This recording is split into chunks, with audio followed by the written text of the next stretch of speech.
¿Qué tal amigos? Continuamos con la lectura de Dinero domina el juego, cómo alcanzar la libertad financiera en 7 pasos. Capítulo 6.2. David Swensen, una obra de amor que vale 23.900 millones de dólares. Director de inversiones de la Universidad de Yale y autor Unconventional Success, A Fundamental Approach to Personal Investment. David Swensen es probablemente el inversor más conocido del que ha oído hablar el lector.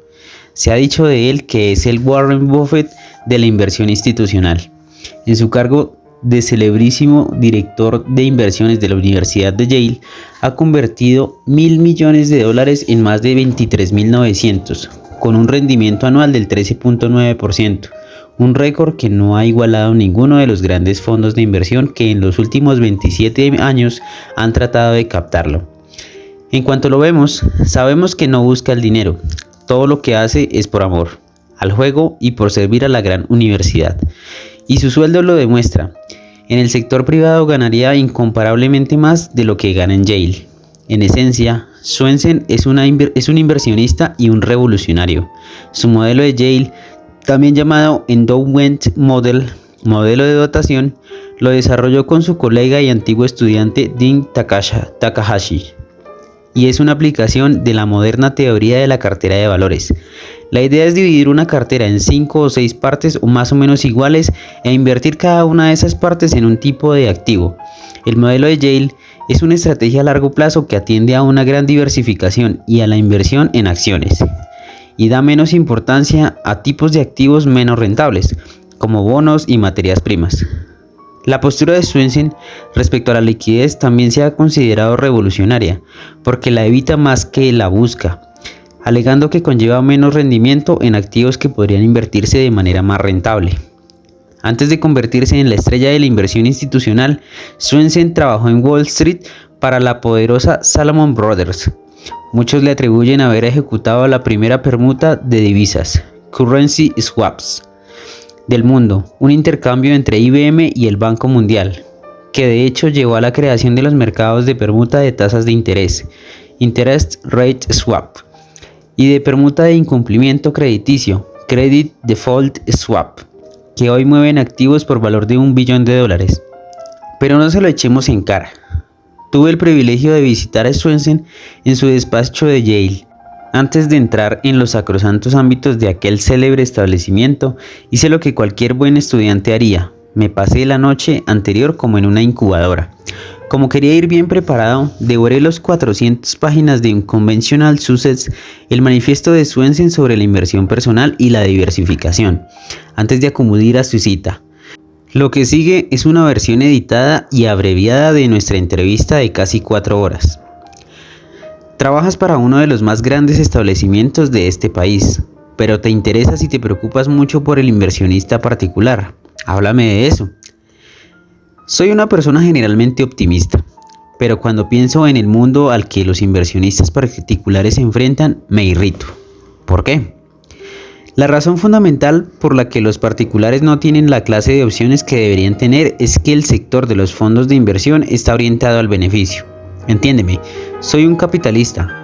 Creo en los beneficios, pero hay un conflicto fundamental entre el afán de beneficios y la responsabilidad fiduciaria, porque cuanto mayores son los beneficios para el proveedor del servicio, menores son las ganancias para los inversionistas. Cuando hablamos de responsabilidad fiduciaria, no todos los inversionistas saben lo que es.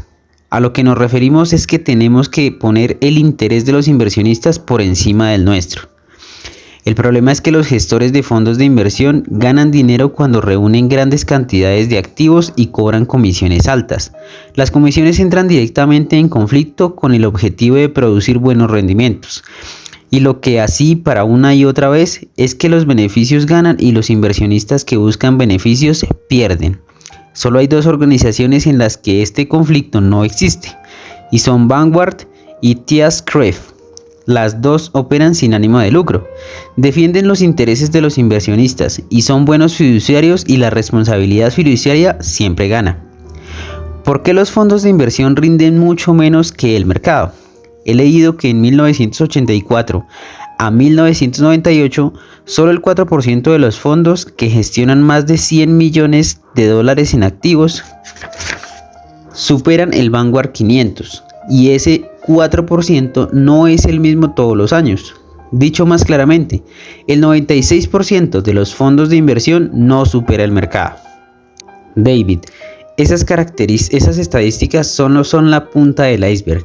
La realidad es aún peor. Cuando hablamos de rendimientos pasados nos referimos a fondos de inversión que existen hoy, Tony Robbins, que han sobrevivido. David, exactamente.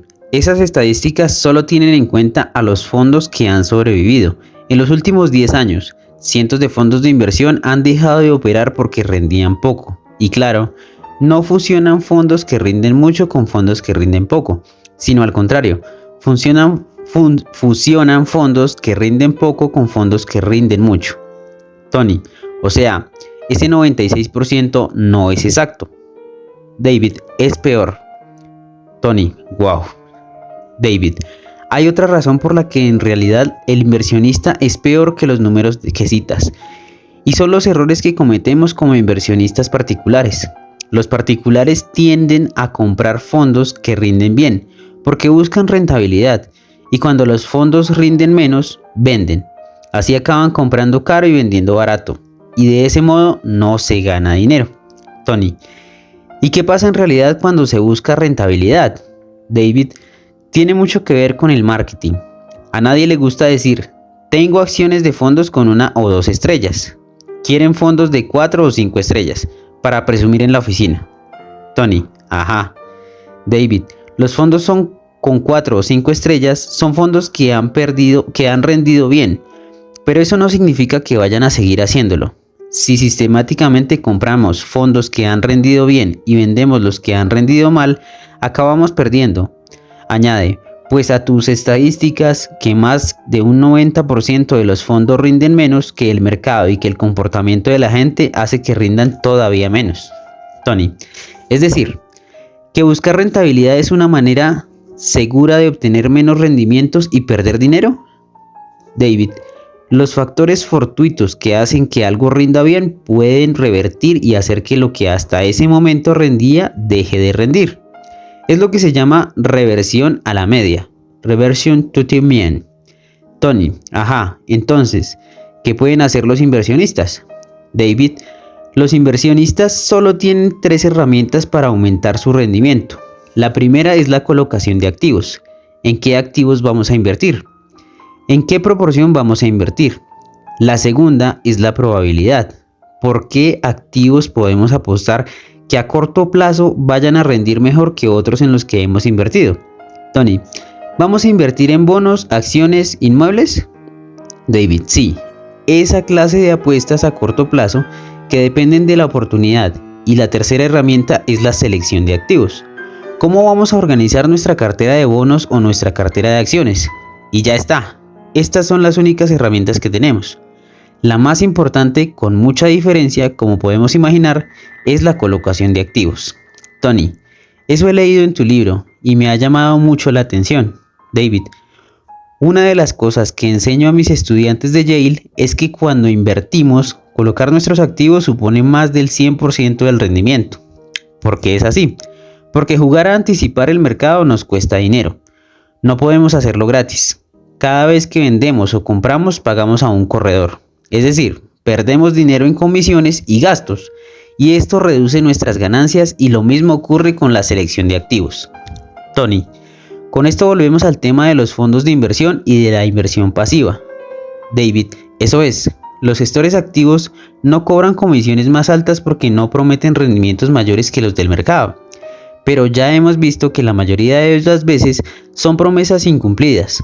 Si invertimos de una manera pasiva, podemos tener todo el mercado y podemos comprar todo el mercado por una comisión muy baja. Tony, ¿por cuánto? David, por menos de 20 puntos básicos. Y podemos invertir a través de un fondo de inversión de Vanguard. Si podemos invertir en fondos indexados de bajo costo y de gestión pasiva, saldremos ganando. Tony, ¿por qué no pagamos comisiones ni pretendemos superar el mercado? David, además, tenemos otra ventaja. Pagaremos menos impuestos, una gran cosa. Uno de los problemas más serios que tiene el sector de los fondos de inversión, entre muchos otros, es que casi todos los gestores de estos fondos actúan como si los impuestos no importaran. Pero los impuestos importan, y mucho. Tony, ¿hay algo por lo que paguemos más? David, no. Y por eso es tan importante aprovechar cualquier oportunidad que tengamos de invertir con los impuestos diferidos. Deberíamos maximizar nuestros aportes si tenemos un 401k o si trabajamos en una organización sin ánimo de lucro, un 403k. Tenemos que aprovechar todas las oportunidades que se nos presenten de invertir con impuestos diferidos. Tony, ¿cuál es para ti la mejor manera de colocar activos? David, cualquier estudiante de primer curso de economía conocerá el refrán que dice que no hay almuerzos gratis, o sea, que nadie da nada por nada. Pero Harry Markowitz, considerado el padre de la teoría moderna de la cartera de inversiones, dice que la diversificación es un almuerzo gratis. Tony, ¿por qué? David, porque para un nivel de rendimiento dado, si diversificamos podemos obtener ese rendimiento con menor riesgo. O para un nivel de riesgo dado, si diversificamos podemos obtener un rendimiento mayor. Por eso es un almuerzo gratis. Diversificar mejora nuestra cartera. Tony, ¿cuánto deberíamos diversificar como mínimo? David, hay dos niveles de diversificación. Uno tiene que ver con la selección de activos. Si decidimos comprar un fondo indexado, diversificamos todo lo que podemos porque con eso tenemos todo el mercado. Es una de las ventajas de los fondos de inversión indexados y una de las cosas maravillosas de Jack Bogle, ya que esto lo hizo por los inversionistas estadounidenses. Les dio la oportunidad de comprar todo el mercado a bajo costo. Pero desde el punto de vista desde la colocación de activos, cuando hablamos de diversificar, nos referimos a invertir en varias clases de activos. Para mí hay 6 clases de activos realmente, que son acciones nacionales, bonos del tesoro protegidos contra la inflación, acciones de países extranjeros desarrollados, acciones de mercados emergentes y fondos de inversión inmobiliaria, o REIT. Tony, ¿por qué prefieres estos 6? ¿Y cómo has colocado tu cartera? David, las acciones son la clave de las carteras con un horizonte temporal largo. Naturalmente, son más arriesgadas que los bonos. Si el mundo marcha como debiera marchar, las acciones rendirán más. Esto no es verdad de un día para otro, o de una semana para otra, o incluso de un año para otro. Pero para periodos más bien largos de tiempo las acciones rinden más. En mi libro presento un modelo de cartera con un 70% invertido en acciones o equivalentes y un 30% en renta fija. Tony, empecemos con las acciones. El 70%, una de tus reglas es no invertir en nada más del 30%, ¿verdad? David, sí. Tony, ¿dónde colocarías pues el primer 30%? David, en acciones nacionales. Una de las cosas que me parece importante es que anuncia que nunca debemos subestimar la firmeza de la economía estadounidense. Es muy poderosa. Y por mucho que los políticos la maltraten, tiene mucha fuerza, y yo nunca apostaré por lo contrario. Tony, ¿y por eso inviertes tanto el 70% en crecimiento? No solo en la economía estadounidense, sino en la de todo el mundo. David, y luego seguramente colocaría un 10% en mercados emergentes, 15% en países de desarrollo y 15% en fondos inmobiliarios. Tony, explícame lo del 30% en bonos de renta fija.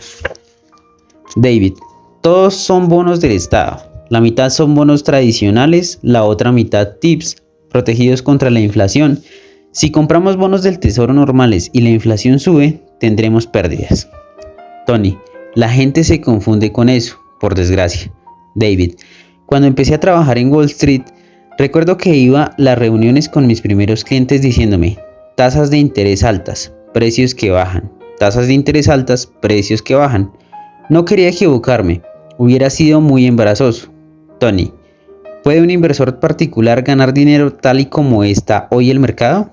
David, eso es lo bueno de aplicar una estrategia de comprar y tener a largo plazo. Por eso diversificamos. No es suficiente con saber hacia dónde van los mercados. A finales de los años 90, la gente decía, ¿por qué te molestas tanto en diversificar tu cartera? Lo único que tienes que hacer es tener el S&P 500 y lo que hacía era buscar los mejores activos que resultaban ser las acciones del mercado nacional. Y decían, Todo lo que has hecho ha sido una pérdida de tiempo. Pero pasaba aquí, en otras partes del mundo no sucedería lo mismo. Sí, a principios de los 90 éramos un inversionista japonés que invertía todo su dinero en el mercado japonés. A finales de los 90 estaríamos fatal. Nunca obtendremos un rendimiento que iguale el mejor rendimiento de un tipo de activo solo. Y nunca sabremos de antemano cuál será ese activo. Tony, ¿qué le dirías a los baby boomers, a los que les falta poco tiempo para jubilarse? David, por desgracia, creo que la mayoría de las personas no sabemos cuánto dinero necesitamos ahorrar para nuestra jubilación.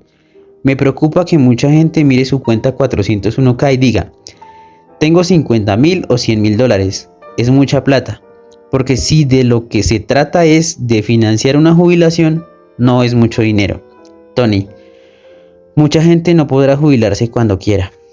David, la única salida que le queda a la gente es aprender. Y me alegra que tú quieras ayudarles a adquirir el conocimiento que necesitan para tomar buenas decisiones. Tony, tengo entendido que has tenido un grave problema de salud. ¿Qué harás ahora? David, hace como un año me diagnosticaron cáncer. No tenía una lista de cosas que hacer antes de morir. No quería dejarlo todo y ponerme a viajar por el mundo. Quería seguir haciendo lo que pudiera para mantener la universidad, gestionar la cartera de Yale todo el tiempo que pudiera. Y eso es lo que estoy haciendo. Me gusta mi trabajo. Tony, es admirable. David, creo que la Universidad de Yale es uno de los más grandes establecimientos del mundo. Y si puedo hacer algo para que sea aún más grande y mejor, seguramente habré marcado la diferencia. Tony, David, gracias. Ha sido estupendo. Es como si hubiera asistido en Yale a una clase sobre cómo confeccionar una cartera de inversiones. David, es lo que has hecho. Muy bien amigos, hemos llegado al final de este maravilloso capítulo. Les agradezco mucho por estar en su canal, Manual del Millonario.